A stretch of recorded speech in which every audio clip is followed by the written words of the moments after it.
most times those love is real. I'm not saying love is not real, but that love is not a concrete thing that can hold you for long. Your marriage will or should always feel romantic. Romance is like a fuel that keeps the fire burning. Like a simple, don't release cotton. Okay, from my own perspective, I don't think they should do everything together. There are some certain things the husband will want to do that the wife, maybe in her own capacity, she might not be able to do. You know, he's the head of the family. Okay, now in the aspect of hustling, the wife can actually help through prayers, but there are some thick hustles that you don't need your wife. You don't need her, please. Even though she's insisting, I beg, just pray for me. Just pray for me. So, like, in the house, they can actually do some things together, but there are some things that they can't do together. That's just my own perspective. Okay. Anybody with a different opinion? They cannot even do everything together. Okay. All right. So I perfectly agree with that. When we got married, we used to do devotions together, right? Yes. Morning devotion, we do it together. But it got to a time I felt like, no, everybody should still have their personal individual devotion altars. You understand? So I told my wife, I said, you do your devotion, I'll do my devotion, we will do our devotion. Yes, personal altar. So that I used to mention something. I say, the day I am in trouble and I cannot pray, you will use your altar to raise me up. You get it? Because altars. Oh, sorry, I'm talking. Can I talk altars? Yes. Now, because talking about the spiritual aspect of a family, because I want to believe your family will be spiritual. Now, talking about the spiritual aspect of a family, if there are 10 people that service an altar, if they are not complete, there are some decrees they cannot make on that altar that will come to pass. They need the 10 persons represented on that altar. Now, if 2 of us used to service an altar and one is in problem, the other cannot visit the altar. There are some things the other part can do that because the other one is not there, she will not be able to do some things. So, but if you have your own altar and that altar you can do and undo, you own the altar, you can do everything there. So, when I'm in trouble, she will stand in for me on her own altar. And if anything is wrong with her, I will stand in for her on my own altar. So when we are now okay, we come again to our collective altar. Because it is all about all of us are bringing passwords to that altar. You understand? You want to unlock a door. They say it's 2-factor authentication. When it is 2-factor authentication, that's what I mean by an altar having 2 persons or 10 persons. So if it's a 10-factor authentication, what will happen is that all of us will have to put our fingerprint. Yes. Everybody putting their fingerprint, putting their password. If your pin is not there, that door will not finally open. So that's why they should do things together, but not everything together. That's where that is coming I from. think you've convinced me because I wanted to scatter what all of you have said.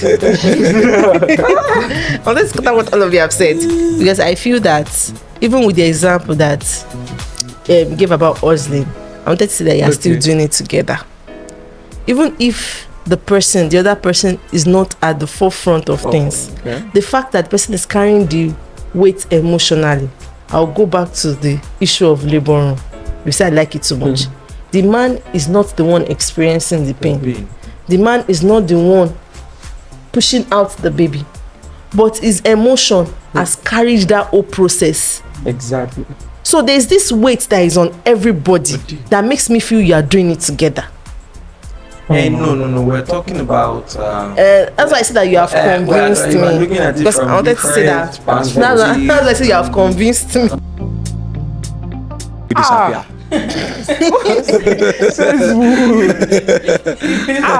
Set up. No, ọmọ lèrè ìgbéyàwó. Set up. I think if Sorry, for those that don't understand Yoruba, children are the reward of marriage. please, in any marriage, if you're having any issue, first settle it before you bring anybody to come and join you. Those innocent people just bring them into settle your thing. I believe that's correct. I believe when you're married, that's when children comes in now. Your time is divided, your attention is divided, your finances. So if you're having issues even before them coming, I think you tend to have more issues than even solving the ones that you have. So if you're having financial issues, then Your financial issue increases. okay, if there are issues of If you're having financial No, in Yoruba land they will say set up, orí ọmọ máa ń gbé owó wá. set up. Ọmọ ti mú nǹkan tó máa lò látọ̀run wá. Let's say na empty house. So like I was saying before, I think if you have any issues, you should solve them before bringing a child. Imagine having communication issues with your husband before having children. Now, after having children, now he has this one to attend to, you to attend. It becomes more serious. Exactly. So just settle your issue. Exactly. So if you have double issues in your marriage before baby, if there's a double issue, the moment you have a child, you become a tripartite issue. Yeah. They are the type of people that used to use children to fight.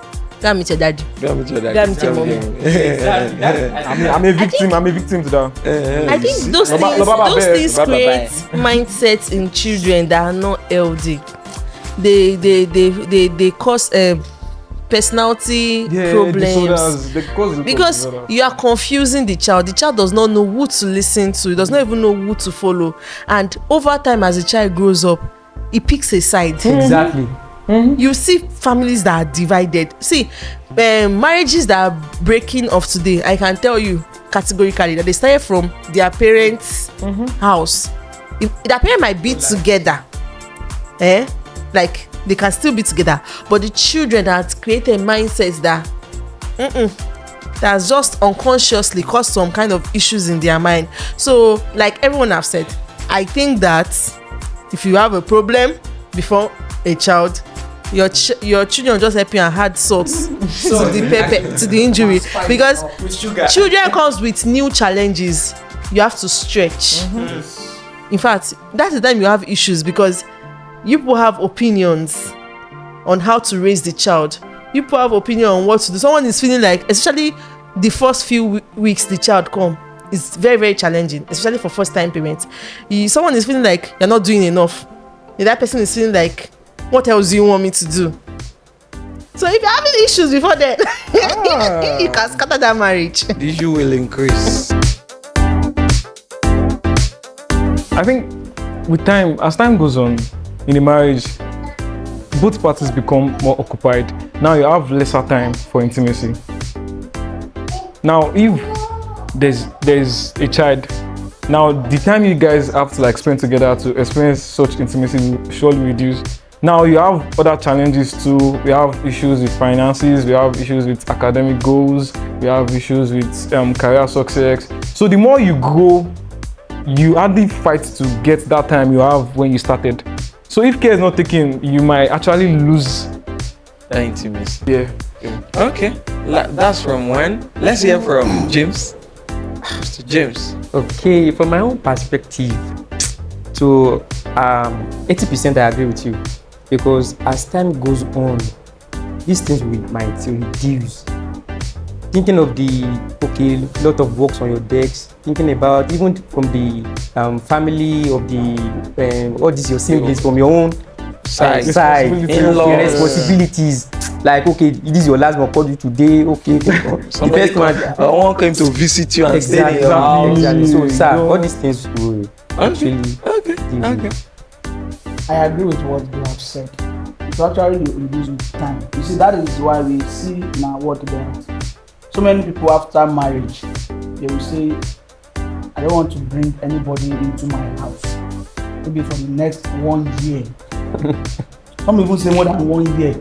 For the first 5 years of our marriage, no sibling is coming. Some even tell you to the extent that they're not even going to give birth. That they're not even going to give birth to a child yet. that I want to be me and my wife first, because they know that what is coming after once the child comes, that's just it. Say that, so they want to just say that okay. I've seen cases of people like that. That okay, the first 2 years, they just that okay, they don't want to have any child yet. Just me and my wife. Let us understand ourselves better. So when the time comes, when the child comes, you know that okay, we have done this in the past. It is now time for us to face the child. So all the intimacy that we've had over the years, the closeness, if we not really have that time before physically, then we know that okay, there is no problem. Based on all what we said, I think in defense of our parents this time around, I think that's what actually happened. That's what we saw. Those people must have been in love. They must have been romantic. Yeah, before. I think as time goes on, the time that we met was the time that started fading and. Okay, how we end? You end it. Let me talk first. Let me talk from the perspective of a woman, as you will. But let me talk as a man first. I don't agree with all of you. Okay. I was about to say so. That's what I was going to say. I don't agree with that. For the married view. From the single view. Single view. I know our viewers are single. They will agree with us on what we are saying. Single, yeah. What will make your marriage? Single. You know what will make your marriage to stand the test of time is deeper level of love and intimacy day after day. Deeper level of love, deeper level of intimacy, because if you are in 100 level, you know at the surface. When you get to 200 level, what do you know? You know more. When you get to the 300 level, you know more. When you get to 300 level, penultimate this thing, you'll be like, wow, me safe. When you now get to 400 level, when they give you some 409 courses, you will understand that. So I don't know. Now we are already going deeper. Now, the way it should be is that, please, brothers, make sure that when you start, let that be the list. When you start, let that be the list. Because whatever you cannot give forever, cannot meet up with. Don't start it. If you know you cannot give it forever, for example, I have a time I speak with my wife. 9 p.m. every night, we come together and talk and gist. And you have done that for like 7 months of you not having a baby. Nobody is in between you. Then, when you now have a baby, for like another 1 year, you did not do that talk. Both of you did not sit down to gist as you used to gist. Now, what you just did is that you popped out. And automatically is already affecting your wife. But imagine you start with 5 minutes gists every week. Like every week, 5 minutes. Let's talk about. I know it's not going to be 5 minutes, but that's the least you can do. See, if you want to take it beyond that level, what you will do is that you will make it more frequent, twice a week. That is the mindset that will help your marriage. Because the day I start feeling that my wife don't love me the way she used to love me, there's a problem. Now it is not that she does not love me or she loves me, but the things she used to do that makes us intimate, that makes us feel like we are in love, she's relenting in those things, then we'll begin to have problems. So please take it deeper by the day. Take it deeper by the day. There are some things I would love to say, but because all of you are singles, I will not say it. Single. I are single to stupor. All right, so please take it deeper every day. Take it deeper every day. Take it deeper every day. Last year's birthday should not be better than this year's birthday. You understand? I told my wife something last year. I say, this is what we'll do when we do the birthday. We'll do this one first, we'll do this one first, we'll do this one. Like, there was a plan out of what we want to do on our birthday, and we're actually looking forward to it. And of course, we did some of those things this year now. Although probably I'm just opening the bubbles to her now. I'm already planning something big for her. Okay. Something big. Something big. You understand that kind of thing. So take it deeper. Let the intimacy grows by the day. Try as much as possible to keep up. When you cannot keep up, let your wife understand why you communication. I'll just hold it on that. So I wanted to say that intimacy phase is what we are used to, what we've seen, like you said, but you should not. I think what will make you who stay together should make you understand each other better and love each other better. You gave an example of people saying that they want to keep people away from their families, maybe in the first day they don't want to have children. I'm afraid to say that it doesn't make your intimacy last. That's not the guarantee that your intimacy will last. It's not a guarantee that your marriage will be better. It will not. It's not even a guarantee at all. Because what will happen when you give birth will still happen, even if you delay it 3 or 4 years, 5, if you had not worked on yourself. So what I want to say into this matter is that many times we bring these things as things that distract us from maybe children, for example, are the things that distract us and reduce our time we have with our partner. Why not bring them into that love? You used to gist with your partner for 1 hour before, like the example you have said. Why not hold your baby and gist with your partner? Let your child know that this is mommy and daddy gist time. You imagine the love, the affection the children will be feeling if daddy and mommy gist. They know that daddy and mommy used to gist. I hardly see that in our family. So I know they talk. I'm not talking about I bought pepper in the market. If you know how much pepper, they are talking about each other. They are talking about story. How much I bought pepper together, because most of the time we go together. They are looking at pictures of you get it. So instantly she goes to buy this thing. She comes to tell me this is how much I bought it, and it has finished there. So we don't even have that one as our gisting. Well, we look at pictures. See the way you look like 1 year ago when I met you, sef. What did I even see, sef? You understand those kind of talks? We just gist, and it's as if we are refreshing the love each time we go back the memory lane to talk about things. So I want to say that's my own contribution to this matter. Bring your love into everything you're doing, to your work, everything. That is the way to keep the fire burning. Because if you are giving an excuse, responsibility will continue to pile up as the older you get, the more responsibility. And let me tell you, let me tell you, at the end of the journey, those children, those responsibilities, they will leave you. And it will not remain you and your wife or your husband. Whatever you have built over time is what you sit down with. That's why some marriages break after the children had left. Yes. Yeah.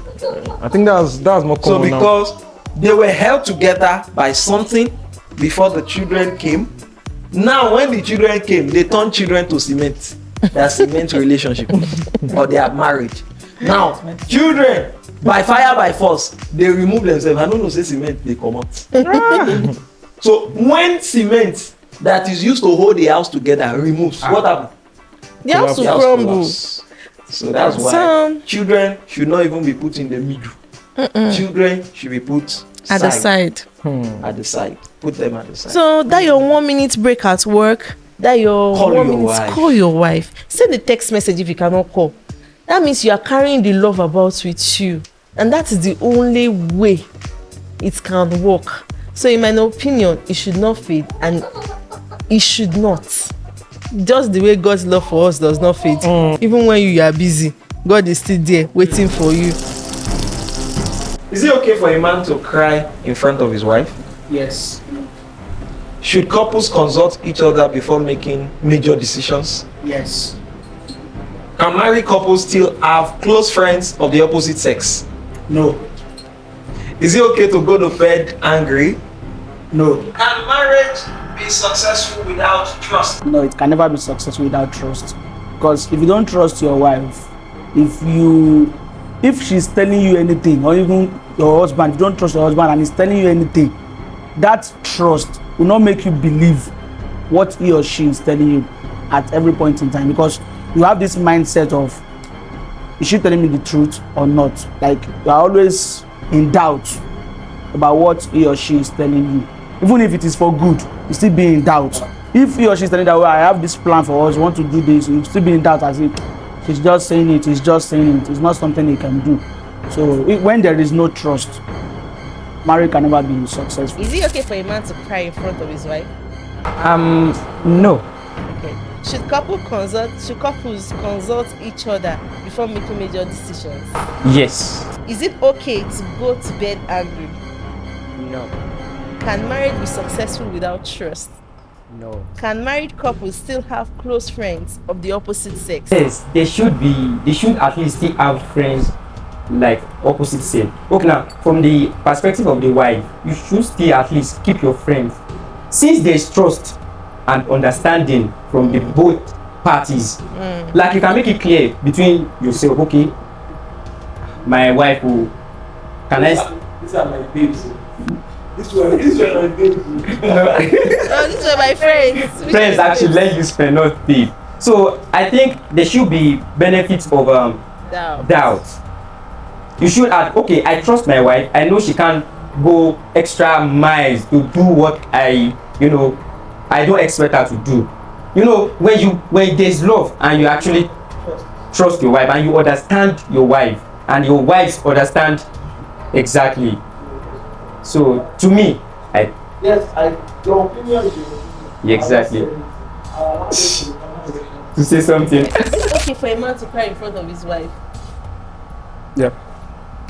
Should couples consult each other before making major decisions? Yes. Can married couples still have close friends of the opposite sex? No. Is it okay to go to bed angry? No. Can marriage be successful without trust? No. No. Okay, so you have an opportunity to explain one of your questions. Give your Yeah, I point. think I will put my emphasis on opposite sex. Yeah. Like, I think it's a very big no for me because it's just like keeping fire on your roof, actually. Because let's say, okay, there's trust. Should we now work on that trust? Like, should we trample on the trust? So we shouldn't give space for things like that to like happen. I'm not saying there shouldn't be friends that are opposite sex, but there's no point keeping them that close once you are married. So it can be mutual friends whereby both of you know this person. So there's no point keeping that person's secret again once you are married, because it can lead to some other thing. Okay, as guys, men, fathers, one advice, or let me put it as a question first. Just give me a one-word answer. Should your family members know what is going on in your family? No. Big no. Big no. All right. So naturally, one of the things that will keep your marriage is keeping out third parties. But you must understand those who are third parties and those who are not third parties. Your pastor is not a third party. You understand? Your spiritual now, father. Anybody that is neutral in your relationship, that is neutral, I mean, is not particular about one person. If I'm blood related with your wife, I am not neutral. The moment I'm blood related, I am neutral. Even if I'm your pastor and I'm related with your wife, there will be sentiments. You understand? So it's important to understand that the only way to keep your marriage is with trust, understanding, love. Trust, understanding, and love. Although they say finance is also part of it, which helps to fuel romance, and romance helps your love. So I have removed the two and put love as the ultimate. So for me, that's what I have to say as the last thing on this podcast. What type of woman do you like to marry? Final questions, and then my wife will close.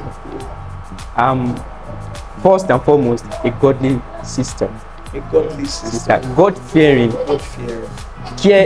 caring, and then supportive.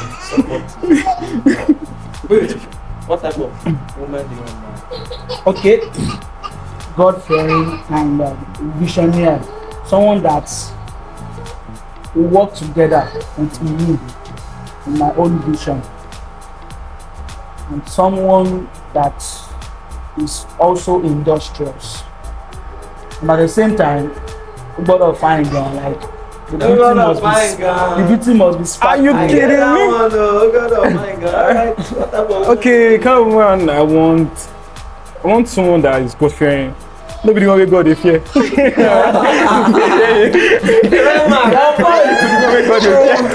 I want a God fearing person, responsible, goal driven, supportive, and someone that has very high vision, like very clear and very and good understanding.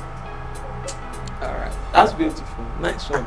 My prayer is that God will grant you your heart. Amen. Amen. Why? So my parting words is that for both singles and married, but singles that are going to get married, is invest your all in your marriage.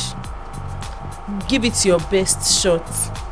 Don't do things shabbily that if it does not even work out, I will go away. Shouldn't have This options. But houses, put that house, there's no exit. The moment you enter, you have entered. so give it your best, both male and female. Let's not be one-sided and see things work out beautifully. And don't forget that God is in the center of everything. It makes things beautiful. Alright, so that's all we have to discuss today. We're happy that you joined this podcast, and we're glad to have you here. We would like to say, our guests, please can you tell viewers to subscribe? Please help us to tell them. Alright guys, please, as you're watching this podcast, Exactly. ensure you press that button. Subscribe now. J Mike will say it doesn't bite. It does not bite. Just what? Subscribe. Now you are without your phone. Where press subscribe now. Now, alright. Yeah, subscribe to our channel for more of beautiful stories like this and content Juicy like ones. this. Alright. Juicy ones, yeah. So you have heard it from them. At least if you are used to us, And subscribe. you are not used to them. Exactly. So please, thank you very much. Subscribe, and we'll see you again next time. My name is Ayodele, and my wife is Oluwatosin, and together we're walking in faith And living in love. See you again next time. Bye bye.